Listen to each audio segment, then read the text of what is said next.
ಯಲಹಂಕದ Kogilu layout ಬಳಿ ಒತ್ತುವರಿ ವಿಚಾರಕ್ಕೆ ಸಂಬಂಧಪಟ್ಟಂತೆ ಈಗ ಬಿಗ್ ಟ್ವಿಸ್ಟ್ ಸಿಗ್ತಾ ಇದೆ.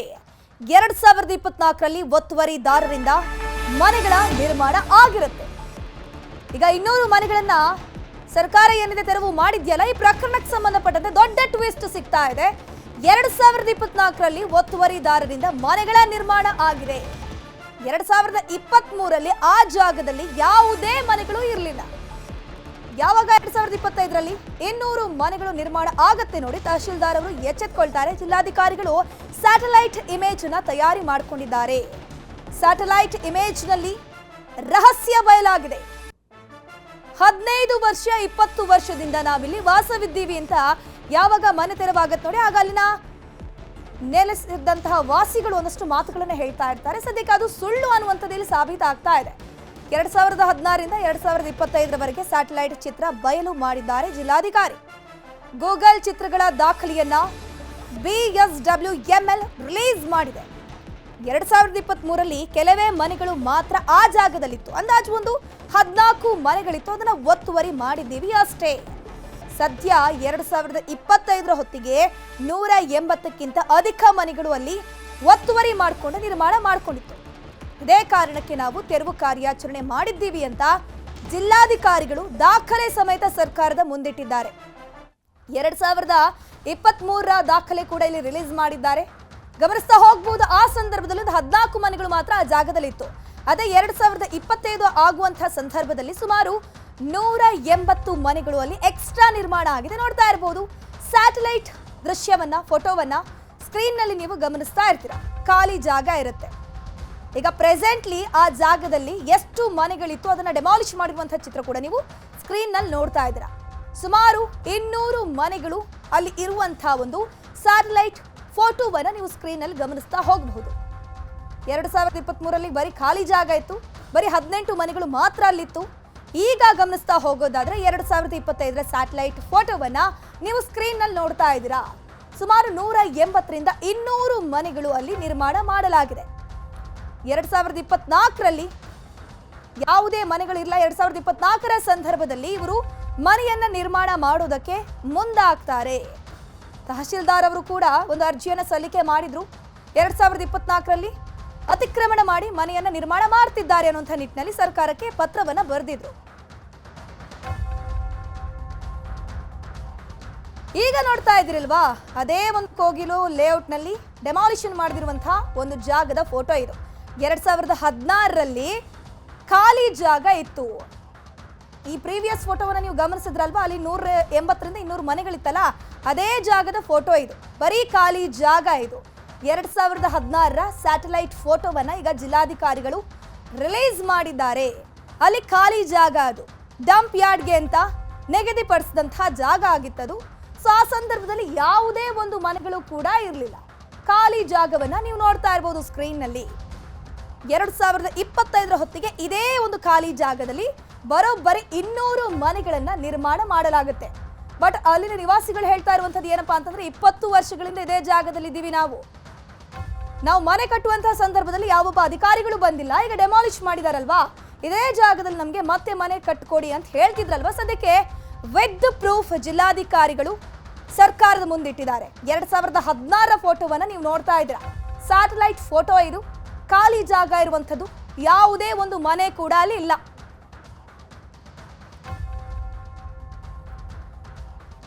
ನೋಡ್ತಾ ಇರಬಹುದು, ಇದು 2019ರ ಸ್ಯಾಟಲೈಟ್ ಫೋಟೋ.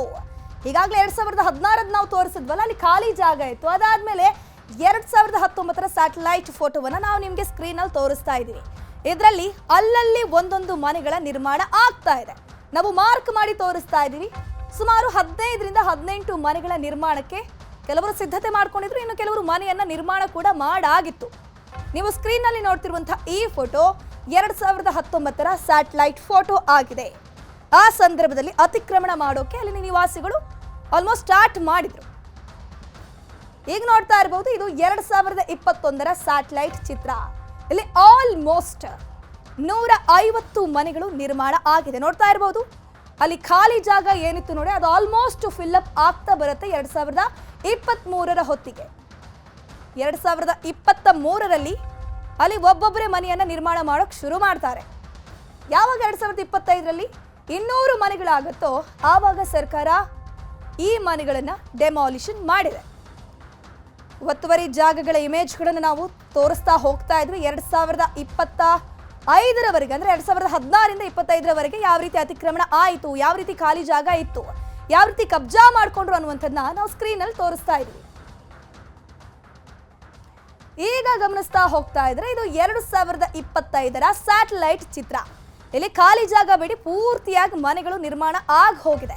ಬರೋಬ್ಬರಿ 200ಕ್ಕೂ ಹೆಚ್ಚು ಮನೆಗಳನ್ನ ಅಲ್ಲಿ ಅತಿಕ್ರಮಣ ಮಾಡಿ ಮನೆ ನಿರ್ಮಾಣ ಮಾಡಿರುವಂಥದ್ದು. ಈ ಫೋಟೋಗಳ ಮೂಲಕವೇ ಕ್ಲಿಯರ್ ಆಗಿ ಗೊತ್ತಾಗುತ್ತೆ ಏನಪ್ಪಾ ಅಂತಂದ್ರೆ ಅಲ್ಲಿನ ನಿವಾಸಿಗಳು 20 ವರ್ಷದಿಂದ ಅಲ್ಲಿಲ್ಲ. ಬದಲಾಗಿ ಈ 2023-24ರ ಸಾಲಿನಲ್ಲಿ ಇವರು ಮನೆಗಳನ್ನ ಇಲ್ಲಿ ನಿರ್ಮಾಣ ಮಾಡ್ಕೊಂಡು ಬಂದ್ರು. ನೋಡ್ತಾ ಇರಬಹುದು ಯಾವ ರೀತಿ ಮನೆಗಳನ್ನ ಅಲ್ಲಿ ನಿರ್ಮಾಣ ಮಾಡಿದ್ದಾರೆ, ಸ್ವಲ್ಪನೂ ಜಾಗ ಬಿಡದೆ ಅನ್ನುವಂಥದ್ದು. ಇದು 2025ರ ಸ್ಯಾಟಲೈಟ್ ಚಿತ್ರ. ಇದನ್ನ ಜಿಲ್ಲಾಧಿಕಾರಿಗಳು ಈಗ ರಿಲೀಸ್ ಮಾಡಿದ್ದಾರೆ. 2024ರಲ್ಲಿ ತಹಸೀಲ್ದಾರ್ ಕೂಡ ಒಂದು ಸರ್ಕಾರಕ್ಕೆ ಪತ್ರವನ್ನ ಬರೆದಿದ್ರು. ಅತಿಕ್ರಮಣ ಮಾಡ್ತಾ ಇದ್ದಾರೆ, ಮನೆಗಳನ್ನ ನಿರ್ಮಾಣ ಮಾಡ್ತಾ ಇದ್ದಾರೆ, ದಯವಿಟ್ಟು ಇದನ್ನ ಗಮನ ಹರಿಸಿ ಅಂತ. ಆದ್ರೆ ಸರ್ಕಾರ ಆ ಸಂದರ್ಭದಲ್ಲಿ ಇತ್ತ ಗಮನ ಹರಿಸಿರ್ಲಿಲ್ಲ. ಈಗ ಅಲ್ಲಿನ 200ಕ್ಕೂ ಹೆಚ್ಚು ಮನೆಗಳನ್ನ ಡೆಮಾಲಿಷನ್ ಮಾಡಿದ್ದಾರೆ. ಈಗ ಇದು ರಾಜಕೀಯ ತಿರುವನ್ನು ಕೂಡ ಪಡ್ಕೊಳ್ತಾ ಇದೆ.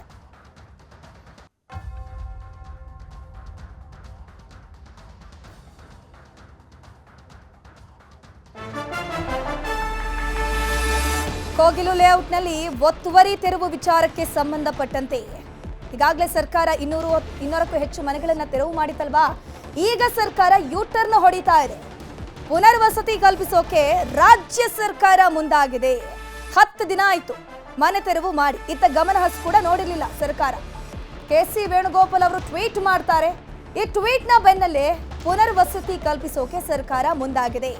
GBA ಅಧಿಕಾರಿಗಳ ಸಭೆಯನ್ನ ಸಿಎಂ ಸಿದ್ದರಾಮಯ್ಯ ಇವತ್ತು ಕರೆದಿದ್ದಾರೆ. ಪುನರ್ವಸತಿ ಕಲ್ಪಿಸುವ ಸಂಬಂಧ ಇಂದು ಸಿಎಂ ಚರ್ಚೆ ನಡೆಸಲಿದ್ದಾರೆ. ಈಗಾಗಲೇ DCM DK ಶಿವಕುಮಾರ್ ಅವರು ಕೋಗಿಲು ಲೇಔಟ್ನಲ್ಲಿ ಡೆಮಾಲಿಷನ್ ಆಗಿರುವಂತಹ ಜಾಗಕ್ಕೆ ಬಂದಿದ್ದಾರೆ, ಪರಿಶೀಲನೆ ಕೂಡ ನಡೆಸಿದ್ದಾರೆ. ಈಗ DCM DK ಶಿವಕುಮಾರ್ ಒಂದಷ್ಟು ಮಾತುಕತೆ ನಡೆಸ್ತಾ ಇದ್ದಾರೆ ಅಧಿಕಾರಿಗಳ ಜೊತೆ.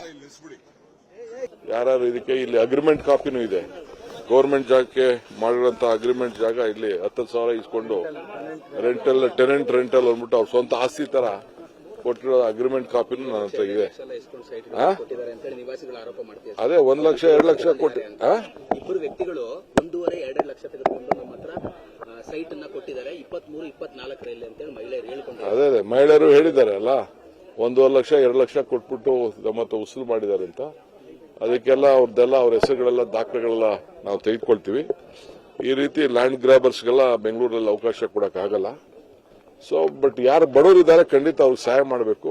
ಅದನ್ನೆಲ್ಲ ನಾವು ನೋಡಿ ನಾವು ಮಾಡ್ತೀವಿ. ನಾನು ವೋಟರ್ ಲಿಸ್ಟ್ನೆಲ್ಲ ತೆಗೆದು ನೋಡಿದೆ, ಕಾಪಿಗಳ ತೆಗೆದುಕೊಂಡಿದ್ದೀನಿ. ಈ ಪಕ್ಕದ ನಂಬರ್ಗಳಲ್ಲಿ ಕೆಲವರೆಲ್ಲ ವಾಸವಾಗಿದ್ದವರೆಲ್ಲ ಕೆಲವರು ಇದ್ದಾರೆ. ಅವರು ಅಲ್ಲಿ ಅಡ್ರೆಸ್ ಇದೆ, ಇಲ್ಲಿ ಅಡ್ರೆಸ್ ಏನಿಲ್ಲ, ಈ ನಂಬರ್ ಅಡ್ರೆಸ್ ಏನಿಲ್ಲ. ಇದನ್ನ ನಾವು ನೋಡ್ತೀವಿ. ಸೊ ನಮ್ಮ ಸ್ಥಳೀಯ ಮುಖಂಡರುಗಳು ಕೂಡ ಇದ್ರ ಬಗ್ಗೆ ಬೇಕಾದಷ್ಟು ಜನ ಇದ್ರ ಬಗ್ಗೆ ವಿಚಾರ ಎಲ್ಲ ತಿಳಿಸಿದ್ದಾರೆ. ಯಾರು ನ್ಯಾಯ ನಿಜವಾಗಿ ತೊಂದರೆ ಆಗಿದೆ ಅವ್ರಿಗೆ ನ್ಯಾಯ ಒದಗಿಸ್ಕೊಡುವಂತ ಕೆಲಸ ಮಾಡ್ತೀವಿ. ಬಟ್ ಬೇರೆಯವರು ರಾಜಕಾರಣ ಇಲ್ಲಿ ಮಾಡೋದು, ಕೇರಳ ಅವರೆಲ್ಲ ರಾಜಕಾರಣ ಮಾಡ್ಬೇಕು ಪಾಪ ಎಲೆಕ್ಷನ್ ಅಲ್ಲಿ. ಅವ್ರಿಗೆ ಯಾವ ಮುಜುಗರನೂ ಇಲ್ಲ. ಬೆಂಗಳೂರು ನಗರದ ಸ್ವಚ್ಛತೆನ ನಾವು ಕಾಪಾಡಬೇಕು, ಕಾನೂನು ಕಾಪಾಡಬೇಕು. ಯಾರು ಬಂದವನ್ನೆಲ್ಲ ಇಲ್ಲಿಗೆಲ್ಲ ನಾವೆಲ್ಲ ಆತರ ಎಲ್ಲ ಹಾಕಕ್ ಬಿಡಕ್ಕಾಗಲ್ಲ. ಪ್ರತಿಯೊಂದಕ್ಕೂ ದಾಖಲೆ ಇರಬೇಕು. ಯಾವ ಮುಜುಗರನೂ ಇಲ್ಲ. ಈಗ ನಿಮ್ಮ ಮನೆ ಮುಂದೆ ಬಂದು ಯಾರು ಬಂದು ಪಕ್ಕದಲ್ಲಿ ಹಾಕೋಬಿಟ್ರೆ ನಿಮ್ಗೆ ಬಿಟ್ಬಿಡ್ತೀರಾ ನೀವು? ಇದು ಅವ್ರ ಕಾರ್ಪೊರೇಷನ್ ಅವರು, ಸಾಲಿಡ್ ವೇಸ್ಟ್ ಮ್ಯಾನೇಜ್ಮೆಂಟ್ ಅವರು ಒಂದು ಅದಕ್ಕೆ ಆದಂತ ಇಲಾಖೆ ಇಟ್ಟಿದೀವಿ.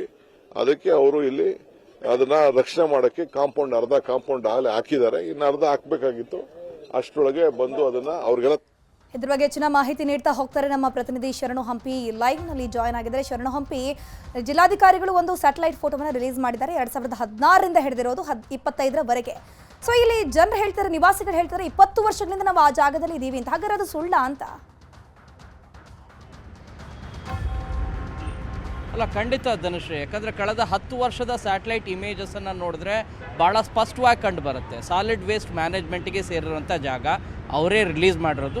ಆಫ್ಕೋರ್ಸ್ ಜಿಲ್ಲಾಧಿಕಾರಿಗಳು ಕೂಡ ಈ ಬಗ್ಗೆ ಮಾಹಿತಿಯನ್ನು ಕೂಡ ಕೊಟ್ಟಿದ್ದಾರೆ. 2016ರಿಂದ 2025ವರೆಗೂ ಇರುವಂಥ ಸ್ಯಾಟಲೈಟ್ ಇಮೇಜಸ್ಸನ್ನು ನೋಡಿದ್ರೆ ಯಲಹಂಕದ ಬಳಿ ಇರುವಂಥ ಕೋಗಿಲು ಏನಿದೆ ಕಲ್ಲಿನ ಕ್ವಾರಿ ಸುತ್ತಮುತ್ತಲೂ ಇರುವಂಥ ಜಾಗ 10 ವರ್ಷದ ಹಿಂದೆಯೇ ಸರ್ಕಾರ ಸಾಲಿಡ್ ವೇಸ್ಟ್ ಮ್ಯಾನೇಜ್ಮೆಂಟ್ಗೆ ಕೊಟ್ಟಿತ್ತು. ಯಾಕಂದರೆ ನಿಮಗಿರುವಂಥ ಗಾರ್ಬೇಜ್ ಎಲ್ಲವನ್ನೂ ಕೂಡ ಒಂದು ಕಡೆಗೆ ಸೇರಿಸೋದಿದೆಯಲ್ಲ, ಅದು ತುಂಬಾ ಕಷ್ಟ. ಈ ಹಿನ್ನೆಲೆಯಲ್ಲಿ ಮಾಡಿದ ತಪ್ಪೇನು ಅಂದರೆ ಕೂಡಲೇ ಆ ಜಾಗವನ್ನು ತೆಗೆದುಕೊಂಡು ಕಾರ್ಯವನ್ನು ಮಾಡುವಂಥ ಕೆಲಸವನ್ನು ಸಾಲಿಡ್ ವೇಸ್ಟ್ ಮ್ಯಾನೇಜ್ಮೆಂಟ್ ಮಾಡಿದರೆ ಈ ಸಮಸ್ಯೆ ಬರ್ತಾ ಇದ್ದಿಲ್ಲ. ಆದರೆ 2016ರಿಂದ 2025ವರೆಗೂ ಕೂಡ ಅಲ್ಲಿ ಹೆಚ್ಚಿನ ಕಾರ್ಯಗಳನ್ನು ಮಾಡಲಿಲ್ಲ. ಅಂದರೆ ಸಾಲಿಡ್ ವೇಸ್ಟ್ ಮ್ಯಾನೇಜ್ಮೆಂಟ್ ಏನು ಕಾರ್ಯಗಳನ್ನು ಮಾಡಬೇಕಾಗಿತ್ತು ಆ ಕಾರ್ಯಗಳನ್ನು ಮಾಡದೇ ಇರೋ ಕಾರಣಕ್ಕಾಗಿ ಸಾಕಷ್ಟು ಅಕ್ರಮವಾಗಿ ಅಲ್ಲಿ ವಲಸಿಗರ ರೀತಿಯಾಗಿ ಬಂದು ಅಲ್ಲಿ ವಾಸವನ್ನು ಮಾಡ್ತಾ ಇದ್ದಾರೆ. ನಿಮ್ಮ ಪ್ರತಿ ವರ್ಷದ ಸ್ಯಾಟಲೈಟ್ ಇಮೇಜಸ್ಸನ್ನು ನೋಡಿದ್ರೆ ಭಾಳ ಸ್ಪಷ್ಟವಾಗಿ ಕಂಡು ಬರುತ್ತೆ. 2016ರಲ್ಲಂತೂ ಎಲ್ಲೂ ಕೂಡ ಅಲ್ಲಿ ಒಂದೇ ಒಂದು ಮನೆಯೂ ಕೂಡ ಇದ್ದಿದ್ದಿಲ್ಲ. ಆದರೆ 2019ರಲ್ಲಿ ಕೆಲವು ಮನೆಗಳು ನಿರ್ಮಾಣ ಆಗ್ತಿರುವಂಥದ್ದು ಏನು ಇಮೇಜಸ್ ದೃಶ್ಯಗಳು ಕಂಡು ಬರ್ತಾ ಇದೆ. ಅದಾದಮೇಲೆ ವರ್ಷದಿಂದ ವರ್ಷಕ್ಕೆ ಇದು ಹೆಚ್ಚಾಗ್ತಾ ಹೋಗಿ 210 ಮನೆಗಳು ಶೆಡ್ಗಳಿದ್ದಾವೆ, ಇವೆಲ್ಲವೂ ಕೂಡ ನಿರ್ಮಾಣ ಆಗಿದ್ದಾವೆ. ಅಲ್ಲಿ ಯಾವ ರೀತಿ ಅಂದರೆ ಇಡೀ ಒಂದು ಲೇಔಟ್ ರೀತಿಯೇ ಮಾಡಿಕೊಂಡು ಜಾಗವನ್ನು ಅಗ್ರಿಮೆಂಟ್ ರೀತಿಯಾಗಿ ಈಗಷ್ಟೇ DCM DK ಶಿವಕುಮಾರ್ ಕೂಡ ಈ ಬಗ್ಗೆ ಸ್ಪಷ್ಟನೆಯನ್ನು ಕೂಡ ಕೊಡ್ತಾ ಹೋದರು. ಅಗ್ರಿಮೆಂಟ್ ರೀತಿಯಾಗಿ ಸರ್ಕಾರದ ಜಾಗ ಖಾಸಗಿ ವ್ಯಕ್ತಿ ಅಗ್ರಿಮೆಂಟ್ ರೀತಿಯಾಗಿ ಏನು ಅಗ್ರಿಮೆಂಟ್ ಮಾಡ್ಕೊಳ್ಳೋದು ಅವಕಾಶ ಕೊಡುವಂಥ ಪರಿಸ್ಥಿತಿ ನಿರ್ಮಾಣ ಆಗ್ತಿದೆ. ಅಂದರೆ ನಿಜವಾಗ್ಲೂ ಕೂಡ ಬೇಜಾರಾಗುತ್ತೆ. ಇದು ಯಾವುದಕ್ಕೂ ಕೂಡ ನಾವು ಅವಕಾಶವನ್ನು ಮಾಡಿಕೊಡೋದಿಲ್ಲ ಅಂತಲೂ ಕೂಡ ಭಾಳ ಸ್ಪಷ್ಟವಾಗಿ ಹೇಳಿದ್ದಾರೆ. 2016ರಿಂದನೂ ಕೂಡ ಪ್ರತಿಯೊಂದು ಇಮೇಜನ್ನು ನೋಡ್ತಾ ಹೋದರೆ ಇದು ಭಾಳ ಸ್ಪಷ್ಟವಾಗಿ ಕಂಡುಬರುತ್ತೆ. 2024ರಲ್ಲಿ ಅಂದರೆ ಕಳೆದ ವರ್ಷದಿಂದ ಅತಿ ಹೆಚ್ಚಿನ ಸಂಖ್ಯೆಯಲ್ಲಿ ಅಲ್ಲಿ ಶೆಡ್ಗಳ ನಿರ್ಮಾಣ ಆಗಿತ್ತು. ಇವರೆಲ್ಲರೂ ಕೂಡ ಅಲ್ಲೇ ಅಂದರೆ ವೋಟರ್ ಲೀಸ್ಟಿಂದ ಹಿಡಿದು ಪ್ರತಿಯೊಂದು ಕೂಡ ಅದರ ಅಡ್ರೆಸ್ಸನ್ನು ಎಲ್ಲಿ ಕೊಟ್ಟಿದ್ದಾರೆ ಅಂದರೆ ಬೇರೆನ್ನೆಲ್ಲೋ ಇದ್ದು ಕೂಡ ಇಲ್ಲಿ ಬಂದು ವಾಸವನ್ನು ಮಾಡ್ತಾಯಿದ್ರು. ಆ ಬಗ್ಗೆನೂ ಕೂಡ DCM DK ಶಿವಕುಮಾರ್ ಸ್ಪಷ್ಟಪಡಿಸಿದ್ದಾರೆ. ಕೇರಳದ ಮುಖ್ಯಮಂತ್ರಿ ಅಂತ ಪಿಣರಾಯಿ ವಿಜಯ್ ಅವರು ಟ್ವೀಟ್ ಏನು ಮಾಡಿದ್ರು, ಆ ನಂತರ ಇದು ರಾಷ್ಟ್ರ ಮಟ್ಟದಲ್ಲಿ ಅತಿ ಹೆಚ್ಚಿನ ಚರ್ಚೆ ಆಯಿತು. ಕಾಂಗ್ರೆಸ್ನ ಜಿಲ್ಲಾ ಉಸ್ತುವಾರಿನೂ ಕೂಡ ಆಗಿರುವಂಥ ವೇಣುಗೋಪಾಲ್ ಅವರು ಈಗ ಸಂಕಷ್ಟದಲ್ಲಿದ್ದಾರೆ. ಅಂದರೆ ಅವರು ಕೇರಳಕ್ಕೆ ಸಪೋರ್ಟ್ ಮಾಡಬೇಕು, ಕರ್ನಾಟಕ ಸಪೋರ್ಟ್ ಮಾಡಬೇಕು ಅನ್ನೋ ರೀತಿಯಾದಂಥ ಸಂದಿಗ್ಧ ಪರಿಸ್ಥಿತಿಯ ಹಿನ್ನೆಲೆಯಲ್ಲಿ ಅವರು ಕೂಡ ಒಂದು ಟ್ವೀಟ್ ಮಾಡಿದ್ರು. ಅಕ್ರಮ ವಲಸಿಗಾರರಿದ್ದಾರೆ, ಅಲ್ಲಿ ಇರುವಂಥವ್ರಿಗೆ ನಿಜವಾಗ್ಲೂ ಕೂಡ ಬಡವರು ಯಾರಿದ್ದಾರೆ ಅವರಿಗೆ ನಿವೇಶನ ಕೊಡುವಂಥ ಕಾರ್ಯ ಅಥವಾ ಅವ್ರಿಗೆ ನಿವಾಸ ಕೊಡುವಂಥ ಕಾರ್ಯವನ್ನು ಮಾಡಬೇಕು ಅನ್ನುವಂಥ ಸೂಚನೆ ಕೂಡ ಕೊಟ್ಟರು. ಈ ಹಿನ್ನೆಲೆಯಲ್ಲಿ ಕಾಂಗ್ರೆಸ್ ಸರ್ಕಾರ ನಿನ್ನೆ ಜಮೀರ್ ಅವರು ಬಂದು ಭೇಟಿಯನ್ನು ಮಾಡಿ ಪರಿಶೀಲನೆ ಮಾಡಿದ್ದಾರೆ. ಇವತ್ತು DCM DK ಶಿವಕುಮಾರ್ ಅವರು ಭೇಟಿಯನ್ನು ಮಾಡಿ ಪರಿಶೀಲನೆ ಮಾಡಿದ್ದಾರೆ.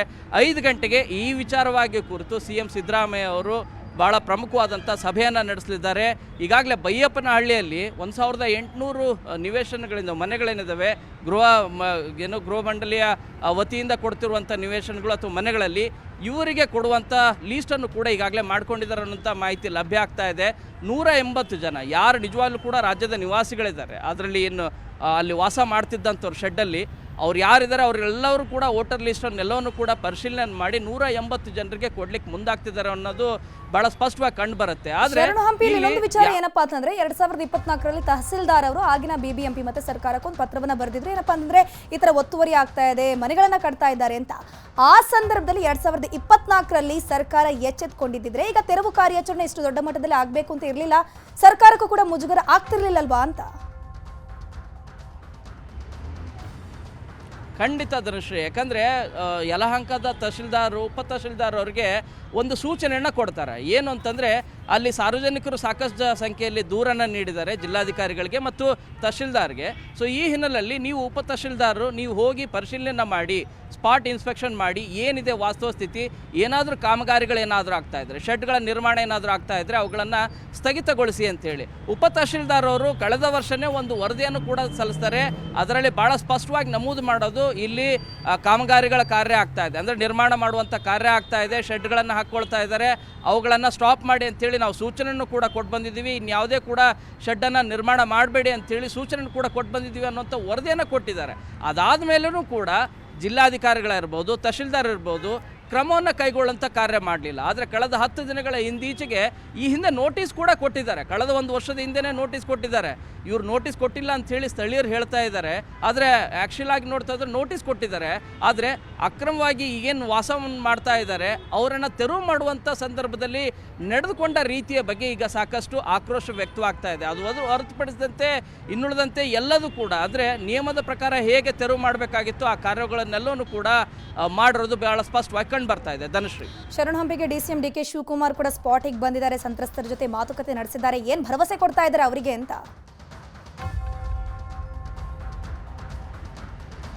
ಭಾಳ ಸ್ಪಷ್ಟವಾಗಿ ಹೇಳ್ತಾ ಇರೋದೇನೆಂದರೆ, ಯಾರು ನಿಜವಾಗ್ಲೂ ಕೂಡ ನಿವಾಸಿಗಳು, ರಾಜ್ಯದ ನಿವಾಸಿಗಳಿದ್ದಾರೆ, ಕಳೆದ ಹಲವಾರು ವರ್ಷಗಳಿಂದ ಏನು ಹೇಳ್ತಾ ಇದ್ದಾರೆ, 15 ವರ್ಷ 20 ವರ್ಷ, ಅದಂತೂ ಸಾಧ್ಯನೇ ಇಲ್ಲ.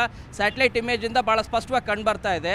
ಯಾರು ನಿಜವಾಗ್ಲೂ ಕೂಡ 2 ವರ್ಷ ಆಗಲಿ 3 ವರ್ಷ ಆಗಿರಲಿ ಅವ್ರು ವಾಸವೇನು ಮಾಡ್ತಾ ಇದ್ದಾರೆ, ಅವರು ಬಡವರಾಗಿದ್ದು ಅವರು ರಾಜ್ಯದ ನಿವಾಸಿಗಳಾಗಿದ್ದರೆ ಅವರಿಗೆ ಈಗ ಬೈಯಪ್ಪನಹಳ್ಳಿಯಲ್ಲಿ ಈಗಾಗಲೇ ಜಮೀರ್ ಅವರು ನಿನ್ನೆ ಬಂದು ಭೇಟಿಯನ್ನು ಮಾಡಿ ಪರಿಶೀಲನೆಯನ್ನು ಮಾಡಿ ಜನರಿಗೆ ಭರವಸೆ ಕೊಡುವಂಥ ಕಾರ್ಯನೂ ಕೂಡ ಮಾಡಿದ್ದಾರೆ. DCM DK ಶಿವಕುಮಾರ್ ಅವರು ಕೂಡ ಅದೇ ಕಾರ್ಯವನ್ನು ಮಾಡ್ತಾ ಇದ್ದಾರೆ.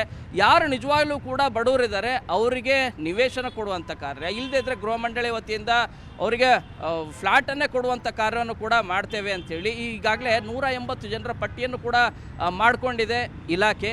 ಸೊ ಇವತ್ತಿನ ಸಭೆಯಲ್ಲಿ ಅಂದರೆ ಭಾಳ ಪ್ರಮುಖವಾಗಿ ನಡೆಯುವಂಥ ಸಭೆ ಏನಿದೆ, ಇವತ್ತಿನ ಸಭೆಯಲ್ಲಿ CM ಸಿದ್ದರಾಮಯ್ಯ ಅವರು ಸೇರಿದಂತೆ DCM DK ಶಿವಕುಮಾರ್ ಮತ್ತು ಗೃಹ ಮಂಡಳಿಯ ಹಿರಿಯ ಅಧಿಕಾರಿಗಳು ಮತ್ತು ಸಾಲಿಡ್ ವೇಸ್ಟ್ ಮ್ಯಾನೇಜ್ಮೆಂಟ್ನ ಹಿರಿಯ ಅಧಿಕಾರಿಗಳೆಲ್ಲರೂ ಕೂಡ ಭಾಗಿಯಾಗ್ತಾರೆ. ಸಭೆಯಲ್ಲಿ ನಿರ್ಧಾರ ಆಗುತ್ತೆ. DCM DK ಶಿವಕುಮಾರ್ ಅವರು ಭರವಸೆ ಕೊಡ್ತಿರೋದು ಭಾಳ ಸ್ಪಷ್ಟ. ಯಾರು ನಿಜವಾದ ಬಡವರಿದ್ದಾರೆ ಅವರಿಗೆ ನಾವು ನಿವೇಶನ ಕೊಡುವಂಥ ಕಾರ್ಯ ಮಾಡ್ತೀವಿ, ಇಲ್ವೇ ಒಂದು ಫ್ಲ್ಯಾಟನ್ನು ಕೊಡುವಂಥ ಕಾರ್ಯನೂ ಕೂಡ ಮಾಡ್ತೀವಿ ಬೈಯಪ್ಪನಹಳ್ಳಿಯಲ್ಲಿ. ಅದಕ್ಕಾಗಿ ಪ್ರತ್ಯೇಕವಾದಂಥ ಜಾಗನೂ ಕೂಡ ಇದೆ, ಆ ಜಾಗದಲ್ಲಿ ಕೊಡುವಂಥ ಕಾರ್ಯನೂ ಕೂಡ ಮಾಡ್ತೀವಿ ಅಂತೇಳಿ ಭರವಸೆ ನೀಡಿದ್ದಾರೆ. ಆದರೆ ಈ ರೀತಿಯಾಗಿ ಅಕ್ರಮವಾಗಿ ನೀವು ಸರ್ಕಾರಿ ಜಾಗದ ಮೇಲೆ ನೀವು ಕಬಳಿಸುವಂಥ ಕಾರ್ಯವನ್ನು ಮಾಡ್ತಾ ಇದ್ದರೆ ಅವ್ರ ಮೇಲೆ ಕ್ರಮನೂ ಕೂಡ ಕೈಗೊಳ್ಳಬೇಕಾಗತ್ತೆ. ಯಾವುದೇ ರೀತಿಯಾದಂಥ ಮುಲಾಜನ್ನು ಕೂಡ ನೋಡೋದಿಲ್ಲ ಅನ್ನೋದನ್ನು ಕೂಡ ಮತ್ತೊಮ್ಮೆ ಸ್ಪಷ್ಟಪಡಿಸುವಂಥ ಕಾರ್ಯನೂ ಕೂಡ DCM DK ಶಿವಕುಮಾರ್ ಅವರು ಮಾಡಿದ್ದಾರೆ. ಆದರೆ ಇಲ್ಲಿ ರಾಜಕಾರಣ ಭಾಳ ಸ್ಪಷ್ಟವಾಗಿ ಕಂಡು ಬರ್ತಾ ಇದೆ. ರಾಷ್ಟ್ರ ಮಟ್ಟದಲ್ಲಿ ಇದು ಹೆಚ್ಚು ಚರ್ಚೆ ಆಗ್ತಾ ಇದೆ. ಯಾಕಂದರೆ ಅಲ್ಪಸಂಖ್ಯಾತರು ಅತಿ ಹೆಚ್ಚಿನ ಸಂಖ್ಯೆಯಲ್ಲಿ ಇದ್ದಾರೆ ಅನ್ನೋ ಕಾರಣಕ್ಕಾಗಿ ಕೇರಳದ ಮುಖ್ಯಮಂತ್ರಿ ವಿಜಯ್ ಅವರು ಮಾಡಿದಂಥ ಟ್ವೀಟ್ ಮತ್ತು ವೇಣುಗೋಪಾಲ್ ಅವರು ಈ ಕುರಿತು ಸಹಾನುಭೂತಿ ವ್ಯಕ್ತಪಡಿಸಿರೋದು ಮತ್ತು ಬೇರೆ ಬೇರೆ ರಾಜ್ಯಗಳಿಂದನೂ ಕೂಡ ಬರ್ತಿರುವಂಥ ಪ್ರತಿಕ್ರಿಯೆಗಳು ಇವುಗಳೆಲ್ಲವನ್ನು ಕೂಡ ನೋಡ್ತಾ ಹಿನ್ನೆಲೆಯಲ್ಲಿ ಈಗ CM ಸಿದ್ದರಾಮಯ್ಯ ಸರ್ಕಾರ, DCM DK ಶಿವಕುಮಾರ್ ಅವರ ಸರ್ಕಾರ, ಕಾಂಗ್ರೆಸ್ ಸರ್ಕಾರ ಈಗ ಮುಸ್ಲಿಮರು ನಾವು ಪರವಾಗಿದ್ದೀವಿ ಅನ್ನೋದನ್ನು ಕೂಡ ತೋರಿಸ್ಬೇಕು. ಹಾಗೆ ನಿಜವಾಗ್ಲೂ ಕೂಡ ಯಾರು ಅಕ್ರಮವಾಗಿ ಅಲ್ಲಿ ವಾಸ ಮಾಡ್ತಾ ಇದ್ದಾರೆ, 15-20 ವರ್ಷ ಅಂತ ಸುಳ್ಳು ಹೇಳ್ತಾ ಇದ್ದಾರೆ, ಅವರಿಗೆ ತಕ್ಕ ಪಾಠವನ್ನು ಕೂಡ ಕಲಿಸಬೇಕು. ಈ ಹಿನ್ನೆಲೆಯಲ್ಲಿ ಯಾವ ರೀತಿಯಾದಂಥ ನಿರ್ಧಾರವನ್ನು ಕೈಗೊಳ್ತಾರೆ ಅನ್ನೋದು ಇವತ್ತಿನ ನಡೆಯುವಂಥ ಸಂಜೆ ಸಭೆಯಲ್ಲಿ ನಿರ್ಧಾರ ಆಗಲಿದೆ. ಧನಶ್ರೀ, ಥ್ಯಾಂಕ್ ಯು ಶರಣು ಹಂಪಿ ತಮ್ಮೆಲ್ಲ ಮಾಹಿತಿಗಾಗಿ. ಕೋಗಿಲು ಲೇಔಟ್ ಜನರ ಬಗ್ಗೆ ವಿಪಕ್ಷ ನಾಯಕ ಆರ್ ಅಶೋಕ್ ಮಾತನಾಡಿದ್ದಾರೆ. ಕರ್ನಾಟಕ ಸರ್ಕಾರವನ್ನ ಯಾರು ರೂಲ್ ಮಾಡ್ತಿದ್ದಾರೆ, KC ವೇಣುಗೋಪಾಲ್ ರೂಲ್ ಮಾಡ್ತಿದ್ದಾರಾ ಅಂತ ಪ್ರಶ್ನೆಯನ್ನ ಮಾಡಿದ್ದಾರೆ. ಹಾಗೇನೆ ರವಿಕುಮಾರ್, ಛಲವಾದಿ ನಾರಾಯಣಸ್ವಾಮಿ ಕೂಡ ಕಾಂಗ್ರೆಸ್ ವಿರುದ್ಧ ಕಿಡಿಕಾರಿದ್ದಾರೆ. ಕರ್ನಾಟಕ ಸರ್ಕಾರ ಯಾರು ರೂಲ್ ಮಾಡ್ತಾ ಇದ್ದಾರೆ? ಆ ಕೇರಳದ ಜನರಲ್ ಸೆಕ್ರೆಟರಿ ಇದ್ದಾರಲ್ಲ, ಯಾರು? ವೇಣುಗೋಪಾಲ್. ಬೆಂಗಳೂರಿನ ನಾರ್ತ್ ಇಲ್ಲೇ ಕಸ ವಿಲೇವಾರಿ ಮಾಡೋಕ್ಕೆ ಒಂದು 5 ಎಕರೆ ಜಮೀನು ಅಲಾಟ್ ಆಗಿದೆ. ಏಕಾಏಕಿ ಅಲ್ಲಿ ಈ ಮುಸ್ಲಿಮರು ಬಂದು ಅಲ್ಲಿ ಶೆಡ್ಗಳು ಹಾಕೊಂಬಿಟ್ಟಿದ್ದಾರೆ. ಕಸ ವಿಲೇವಾರಿಗೆ ಇಟ್ಟಿದ್ದು, ಬೆಂಗಳೂರಿನ ಕಸ ವಿಲೇವಾರಿಗೆ ಹಣ ಕೊಟ್ಟು ಸರ್ಕಾರ ಅಲಾಟ್ ಮಾಡಿರೋದು ಕಾರ್ಪೊರೇಷನ್ಗೆ, ಅದನ್ನು ಕಾರ್ಪೊರೇಷನ್ ಅಧಿಕಾರಿಗಳು ತೆರವು ಮಾಡಿದ್ದಾರೆ. ಕೇರಳದ ಮುಖ್ಯಮಂತ್ರಿ ಪಿನರಾಯಿ ಟ್ವೀಟ್ ಮಾಡ್ತಾರೆ, ಅನ್ಯಾಯ ಮಾಡ್ತಾ ಇದ್ದಾರೆ ಮುಸ್ಲಿಮರಿಗೆ. ಅಲ್ಲಿ ಸಾಯಂಕಾಲ ಟ್ವೀಟ್ ಮಾಡ್ತಾರೆ Venugopal, general secretary of AICC. Tweet ಮಾಡಿದ ತಕ್ಷಣ ಏನ್ ಹೇಳ್ತಾರೆ, ಇಲ್ಲ ಆ ಪ್ರಾಬ್ಲಮ್ ಅನ್ನ ಸಾಲ್ವ್ ಮಾಡ್ತೀವಿ ಅಂತ ಹೇಳ್ತಾರೆ. ಅಂದ್ರೆ ಒಂದು ಟ್ವೀಟ್ಗೆ ನಿಮ್ಮ AICC ಇಂದ ಜನರಲ್ ಸೆಕ್ರೆಟರಿ ಒಂದು ಟ್ವೀಟ್ ಮಾಡಿದ್ದಕ್ಕೆ ಕೇರಳದವ್ರಿಗೆ ಮನೆ ಕಟ್ಕೊಡ್ತೀನಿ ಅಂತ ಹೇಳ್ತಾ ಇದ್ದೀರಾ. ಕರ್ನಾಟಕದವ್ರು ನಿಮಗೆ ಕಣ್ಣೀರು ಸುರಿಸ್ತಾ ಇದ್ದಾರೆ, ಹಗಲು ರಾತ್ರಿ ಹೋರಾಟ ಮಾಡ್ತಿದ್ದಾರೆ ಕರ್ನಾಟಕ ರಾಜ್ಯದವರು. ಅವ್ರಿಗೆ ಕಣ್ಣಿಗೆ ಕಾಣಲ್ಲ ನಿಮಗೆ. ಒಂದು ವೇಣುಗೋಪಾಲ್ ಟ್ವೀಟ್ಗೆ ಅವ್ರಿಗೆ 180-200 ಮನೆ ಕಟ್ಕೊಡ್ತೀರಾ ಅಂತಾದ್ರೆ, ಉತ್ತರ ಕರ್ನಾಟಕದಲ್ಲಿ ಮನೆ ಇಲ್ಲದೆ ಇರೋರು ಎಷ್ಟು ಜನ ಇದ್ದಾರೆ? ಇಡೀ ಕರ್ನಾಟಕ ರಾಜ್ಯದಲ್ಲಿ ಮನೆ ಇಲ್ಲದವರು ಎಷ್ಟು ಜನ ಇದ್ದಾರೆ? ಕಟ್ಕೊಟ್ರ? ಇದ ನಿಮ್ಮ ಧೋರಣೆ, ಇದ ನಿಮ್ಮ ಪಾಲಿಸಿ? ನಿಮಗೆ ಎಲ್ಲವನ್ನು ಕೂಡ AICC ಹೇಳ್ಬೇಕಾ, ವೇಣುಗೋಪಾಲ್ ಹೇಳ್ಬೇಕಾ? ಅದಕ್ಕೆ ಬೇರೆ ತಿರುವು ಸಿಕ್ಕಿದೆ. ಕೇರಳದ ಮುಖ್ಯಮಂತ್ರಿಗಳು ಬುಲ್ಡೋಸರ್ ಸಂಸ್ಕೃತಿ ಕರ್ನಾಟಕದಲ್ಲೂ ಬಂದಿದೆ, ಕಾಂಗ್ರೆಸ್ ಮಾಡಿದೆ ಅಂತ ಹೇಳಿದ್ರು. ತಕ್ಷಣ ಅದಕ್ಕೆ ಬೇರೆ ರೀತಿಯ ತಿರುವನ್ನ ಪಡೆದ ಮೇಲೆ ಕೃಷ್ಣ ಬೈರೇಗೌಡರು ತಟಸ್ಥವಾಗಿ ಬಿಟ್ರು. ಯಾಕೆ ಹೇಳಬೇಕಾಗಿತ್ತಲ್ಲ ಅವರು, ನಾನು ಮಾಡಿರೋದು ಸರಿ ಇದೆ ಹೇಳಲಿಕ್ಕೆ ಅವರಿಗೆ ತಾಕತ್ತಿಲ್ಲ. ಮುಖ್ಯಮಂತ್ರಿಗಳೇ ಪರ್ಮಿಷನ್ ಕೊಟ್ಟಿದ್ರು, ಈಗ ಅವರು ಹಿಂದೇಟ್ ಆಗ್ತಾ ಇದ್ದಾರೆ. ವೇಣುಗೋಪಾಲ್ ಅವರು ಟ್ವೀಟ್ ಮಾಡಿದ್ರು, ನಾನು ಮುಖ್ಯಮಂತ್ರಿಗಳಿಗೆ ಈಗಾಗಲೇ ಮಾಡಿದ್ದೇನೆ, ಅವರಿಗೆಲ್ಲ ಪುನರ್ವಸತಿ ಕಲ್ಪಿಸ್ತಾರೆ ಅಂತ. ಕೇರಳದವರಿಗೆ ಇಲ್ಲೇನ್ ಕೆಲಸ? ಯಾರಾದ್ರೂ ಕೇರಳದ ಜನ ಬಂದು ಅಲ್ಲಿ ಗುಡಿಸಲಾಕಿದ್ರ? ಕರ್ನಾಟಕದಲ್ಲಿ ಬಂದು ಎಲ್ಲಾದ್ರೂ ಒಂದು ಗುಡಿಸಲಾಕಿದ್ದಾರೆ ಅಂತ ಇವತ್ತುವರೆಗೂ ನಾನು ಕೇಳಿಲ್ಲ. ಆದ್ರೆ ಇಲ್ಲಿ ನಡೀತಾ ಇರತಕ್ಕಂತ ರಾಜಕೀಯ ಏನು? ಪಿಣರಾಯಿ ವಿಜಯನ್ ಅವರಿಗೂ ಇಲ್ಲಿಗೆ ಸಂಬಂಧ ಏನು? ಕಾಂಗ್ರೆಸ್ ಸರ್ಕಾರ ವೀಕೆಸ್ಟ್ ಗವರ್ಮೆಂಟ್ ನಿಮ್ಮ ಮೇಲೆ ದರ್ಪ ಮಾಡ್ತಿದ್ದಾರೆ. ಈ ಕಡೆಯಿಂದ ಹೊರ ರಾಜ್ಯದವರು ಕೂಡ ನಿಮ್ಮ ಮೇಲೆ ದರ್ಪ ಮಾಡ್ತಿದ್ದಾರೆ. ಅಂದಮೇಲೆ ನೀವು ಎಷ್ಟು ವೀಕ್ ಇದ್ದೀರಿ, ನೀವು ಯಾರು ಗುಲಾಮರಾದ್ರೂ ಆಗ್ರಿ, ನೀವು ವೇಣುಗೋಪಾಲ್ ಅವರ ಗುಲಾಮರು ಬೇಕಾದ್ರೂ ಆಗ್ರಿ, ಪಿಣರಾಯಿ ವಿಜಯನ್ ಅವರ ಸರ್ಕಾರದ ಗುಲಾಮರಾದ್ರೂ ಆಗ್ರಿ ಕಾಂಗ್ರೆಸ್ನವರು, ನಮಗೆ ಅದರ ಬಗ್ಗೆ ಆಕ್ಷೇಪಣೆ ಇಲ್ಲ. ಆದರೆ ನನ್ನ ರಾಜ್ಯದ ಜನರನ್ನ ಗುಲಾಮರಾಗಿ ಇನ್ನೊಬ್ಬರ ಮುಂದೆ ತಲೆ ಬಗ್ಗಿಸುವಂತೆ ಮಾಡಬೇಡ್ರಿ. ನಿಮಗೆ ಆ ಅಧಿಕಾರ. ನವ ವಿವಾಹಿತೆ ಗಾನವಿ ಆತ್ಮಹತ್ಯೆ ಪ್ರಕರಣಕ್ಕೆ ಸಂಬಂಧಪಟ್ಟಂತೆ ನಿರೀಕ್ಷಣಾ ಜಾಮೀನು ಕೋರಿ ಸೂರಜ್ ಕುಟುಂಬ ಅರ್ಜಿಯನ್ನ ಹಾಕಿದೆ. ಸೂರಜ್ ಕೂಡ ಮೊನ್ನೆಯಷ್ಟೇ ಸುಸೈಡ್ ಅನ್ನ ಮಾಡ್ಕೊಂಡಿದ್ದಾರೆ. ಸದ್ಯಕ್ಕೆ ಸೂರಜ್ ಕುಟುಂಬ ಏನಿದೆ ನಿರೀಕ್ಷಣಾ ಜಾಮೀನು ಕೋರಿ ಅರ್ಜಿಯನ್ನ ಹಾಕಿದೆ. ಸೂರಜ್ ತಾಯಿ ಜಯಂತಿ ಹಾಗೇನೆ ಸಹೋದರ ಸಂಜಯ್ ಅರ್ಜಿಯನ್ನ ಹಾಕಿರುವಂಥದ್ದು. ಸೂರಜ್ ತಾಯಿ ಮತ್ತೆ ಸಹೋದರ ಸಂಜಯ್ ವಿರುದ್ಧ ಕೂಡ ಗಾನವಿ ಕುಟುಂಬಸ್ಥರು ಆರೋಪ ಮಾಡಿದ್ರು. ಅವರ ವಿರುದ್ಧ ಕೂಡ ಕಂಪ್ಲೇಂಟ್ ಫೈಲ್ ಆಗಿತ್ತು. ಆದರೆ ಸೂರಜ್ ಆತ್ಮಹತ್ಯೆ ಮಾಡ್ಕೊಂಡಿದ್ದಾರೆ. ಇನ್ನು ಉಳಿದವರು ತಾಯಿ ಮತ್ತೆ ಸಹೋದರ. ಸದ್ಯಕ್ಕೆ ಇವರಿಬ್ಬರು ಕೂಡ ಕೋರ್ಟ್ ಮೆಟ್ಟಿಲೇರಿದ್ದಾರೆ. ಬೆಂಗಳೂರಿನ ಸೆಷನ್ಸ್ ಕೋರ್ಟ್ಗೆ ಅರ್ಜಿ ಸಲ್ಲಿಕೆ ಮಾಡಲಾಗಿದೆ. ಆತ್ಮಹತ್ಯೆ ಯತ್ನ ಮಾಡಿದ್ದ ಸೂರಜ್ ತಾಯಿ ಚೇತರಿಕೆಯನ್ನ ಕಾಣ್ತಾ ಇದ್ದಾರೆ. ಬಂಧನದ ಭೀತಿಯಿಂದ ನಿರೀಕ್ಷಣಾ ಜಾಮೀನು ಕೋರಿ ಅರ್ಜಿಯನ್ನು ಹಾಕಿರುವಂಥದ್ದು. 46ನೇ ಸಿಸಿಎಚ್ ಕೋರ್ಟ್ನಲ್ಲಿ ವಿಚಾರಣೆ ನಡೆಯಲಿದೆ. ಗಾನವಿ ಬಳಿಕ ಆತ್ಮಹತ್ಯೆಗೆ ಸೂರಜ್ ಶರಣಾಗಿರ್ತಾರೆ. ಅದರ ಜೊತೆಗೆ ಸೂರಜ್ ಯಾವಾಗ ಆತ್ಮಹತ್ಯೆ ಮಾಡ್ಕೊಳ್ತಾರೋ ಅವರ ತಾಯಿ ಜಯಂತಿ ಕೂಡ ಮಾನ ಮರ್ಯಾದೆ ಹೋಯಿತು ಅನ್ನುವಂಥ ವಿಚಾರವನ್ನು ಮುಂದಿಟ್ಕೊಂಡು ಅವರು ಕೂಡ ಆತ್ಮಹತ್ಯೆಗೆ ಯತ್ನಿಸಿರ್ತಾರೆ. ಬಟ್ ಅವರನ್ನ ರೆಸ್ಕ್ಯೂ ಮಾಡ್ಕೊಂಡು ಆಸ್ಪತ್ರೆಗೆ ಅಡ್ಮಿಟ್ ಮಾಡಿ ಚಿಕಿತ್ಸೆಯನ್ನು ಕೊಡಿಸಲಾಗ್ತಾ ಇತ್ತು. ಸದ್ಯಕ್ಕೆ ಅವರು ಕೂಡ ಚೇತರಿಕೆ ಕಂಡಿದ್ದಾರೆ.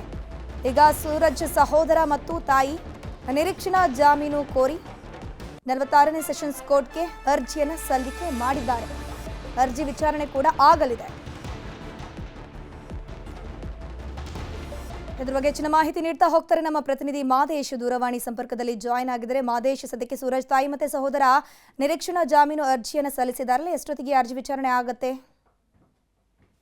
ಧನಶ್ರೀ, ಇತ್ತೀಚೆಗೆ ಆಗಿರುವಂತಹ ಗಾನವಿ ಆತ್ಮಹತ್ಯೆ ಪ್ರಕರಣಕ್ಕೆ ಸಂಬಂಧಪಟ್ಟಂತೆ ಸೂರಜ್ ಆಗಿರ್ಬೋದು ಮತ್ತೆ ಸೂರಜ್ ಕುಟುಂಬಸ್ಥರ ಮೇಲೆ ಗಂಭೀರ ಆರೋಪಗಳನ್ನು ಮಾಡಿ ಬಾನಸವಾಡಿ ರಾಮಮೂರ್ತಿ ನಗರ ಪೊಲೀಸ್ ಠಾಣೆಗೆ ದೂರು ನೀಡುವಂತ ಕೆಲಸವನ್ನ ಮಾಡಲಾಗಿತ್ತು. ಪ್ರಕರಣವನ್ನ ದಾಖಲಿಸಿಕೊಂಡು ಅಂದ್ರೆ ಎಫ್ಐಆರ್ ಅನ್ನ ದಾಖಲಿಸಿಕೊಂಡು ಪೊಲೀಸರು ಕೂಡ ತನಿಖೆಯನ್ನ ಮಾಡುವಂತ ಕೆಲಸವನ್ನ ಮಾಡಿದ್ರು. ಆ ಸಂದರ್ಭದಲ್ಲಿ ಸೂರಜ್ ಕುಟುಂಬ ನಾಗ್ಪುರಕ್ಕೆ ಅಪ್ಸ್ಟ್ಯಾಂಡ್ ಆಗಿದ್ರು. ಅಲ್ಲಿ ಹೋದ ನಂತರ ಅಲ್ಲೂ ಕೂಡ ಸೂರಜ್ ಆತ್ಮಹತ್ಯೆ ಮಾಡಿಕೊಳ್ಳುವಂತ ಕೆಲಸವನ್ನು ಮಾಡಿದ್ರು. ಅದಾದ್ಮೇಲೆ ಅವರ ತಾಯಿ ಕೂಡ ಈಗ ಚಿಕಿತ್ಸೆ ಪಡೆಯುವಂತ ಕೆಲಸವನ್ನು ಮಾಡಿದ್ದಾರೆ. ಈಗ ಹೊರಗಡೆ ಬಂದಂತ ಸಂದರ್ಭದಲ್ಲಿ ಈಗ ಮತ್ತೆ ಜಾಮೀನು ಕೋರಿ ಕೋರ್ಟ್ಗೆ ಅರ್ಜಿ ಸಲ್ಲಿಕೆ ಮಾಡುವಂತ ಕೆಲಸವನ್ನ ಮಾಡಿದ್ದಾರೆ. ಇವತ್ತು ಸಂಜೆ ಅಂದ್ರೆ ಇನ್ನು ಒಂದು ಗಂಟೆಯಲ್ಲಿ ಒಂದು ಜಾಮೀನಿಗೆ ಸಂಬಂಧಪಟ್ಟಂತೆ ಅರ್ಜಿ ವಿಚಾರಣೆ ನಡೆಸುವಂತ ಸಾಧ್ಯತೆ ಇದೆ. ಒಂದು ವೇಳೆ ಇವತ್ತಾಗಿಲ್ಲ ಅಂದ್ರೆ ನಾಳೆ ಸೆಷನ್ಸ್ ಕೋರ್ಟ್ ನಲ್ಲಿ ವಿಚಾರಣೆ ನಡೆಯುವಂತ ಸಾಧ್ಯತೆ ಇದೆ. ಸದ್ಯಕ್ಕೆ ಎರಡೂ ಕುಟುಂಬಸ್ಥರು ಕೂಡ ಆರೋಪಗಳು ಮತ್ತೆ ಪ್ರತ್ಯಾರೋಪಗಳನ್ನ ಮಾಡ್ತಿದ್ದಾರೆ. ಯಾಕಂದ್ರೆ ಈಗಾಗಲೇ ಇತ್ತೀಚೆಗೆ ಬಂದ ಮಾಹಿತಿ ಪ್ರಕಾರ ಗಾನವಿ ಸಾವಿಗೆ ಸೂರಜ್ ಕಾರಣ ಅಲ್ಲ, ಆಕೆಯ ಒಂದು ಹಳೆಯ ಲವ್ ಸ್ಟೋರಿ ಆಕೆ ಸಾವಿಗೆ ಕಾರಣ, ಇಲ್ಲಿ ಸೂರಜ್ದು ಏನೂ ತಪ್ಪಿಲ್ಲ ಅಂತೇಳಿ ಸೂರಜ್ನ ಕುಟುಂಬಸ್ಥರು ಒಂದಷ್ಟು ಆರೋಪವನ್ನ ಮಾಡುವಂತ ಕೆಲಸವನ್ನ ಮಾಡ್ತಿದ್ದಾರೆ. ಸದ್ಯಕ್ಕೆ ಈ ಒಂದು ಪ್ರಕರಣ ಠಾಣೆ ಮೆಟ್ಟಿಲು ಜೊತೆಗೆ ಈಗ ಕೋರ್ಟ್ ಮೆಟ್ಟಿಲು ಕೂಡ ಏರಿದೆ. ಈ ಒಂದು ಕೇಸ್ನಲ್ಲಿ ಜಾಮೀನು ಕೋರಿ ಸದ್ಯಕ್ಕೆ ಸೂರಜ್ ಸಹೋದರ ಹಾಗೂ ಅವರ ತಾಯಿ ಇಬ್ರು ಕೂಡ ಜಾಮೀನು ಕೋರಿ ಅರ್ಜಿಯನ್ನ ಸಲ್ಲಿಕೆ ಮಾಡಿದ್ದಾರೆ. ಇವತ್ತು ವಿಚಾರಣೆ ನಡೆದರೆ ಏನಾಗುತ್ತೆ ಅನ್ನೋದನ್ನ ಕಾದು ನೋಡ್ಬೇಕಿದೆ. ಧನುಶ್ರೀ, ಥ್ಯಾಂಕ್ ಯು ಮಾದೇಶ್ ತಮ್ಮೆಲ್ಲ ಮಾಹಿತಿಗಾಗಿ.